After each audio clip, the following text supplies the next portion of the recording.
আমি আজকে egg roll করব। এখানে আমি দুটো রুটি দিয়েছি।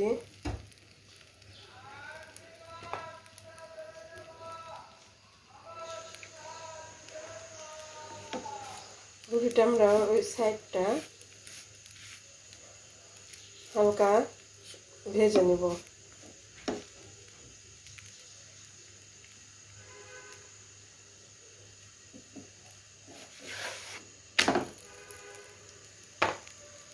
জালটা আমি একদম লো ফ্লেমে দিয়ে দিয়েছি। রুটিটা যখন আমার এক সাইড হালকা ভাজা হবে তখন আমি রুটিটা উল্টিয়ে লো ফ্লেমে দিয়ে দেব। এখন আমি দিয়ে দিয়েছি ডিমটা আমি লবণ এবং চিলি ফ্লেক্স দিয়ে ফেটিয়ে নিয়েছি। এখন আমি এটাকে ঢেকে দিলাম কিছুক্ষণের জন্য। খেয়াল রাখতে হবে যেন নিচে রুটিটা পুড়ে না যায়।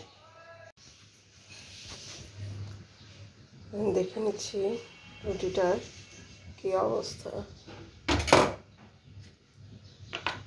ডিমটা যখন এভাবে হয়ে আসবে তখন আমি দিয়ে দেব মজারালো চিজ।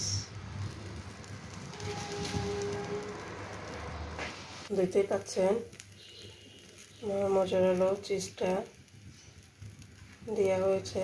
এখন আমি রুটিটা সুন্দরভাবে উল্টিয়ে তেলটা ব্রাশ করে দেব।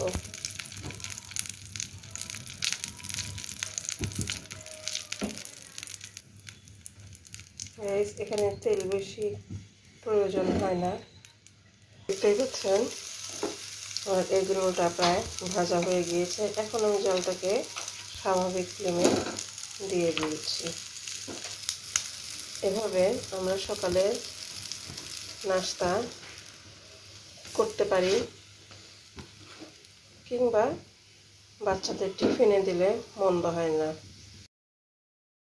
এভাবেই আমি আমার বাকি এগ চিজ রোলগুলো করে নিয়েছি। আপনাদেরকে কেমন লাগলো অবশ্যই লাইক কমেন্ট করে জানাবেন। ধন্যবাদ।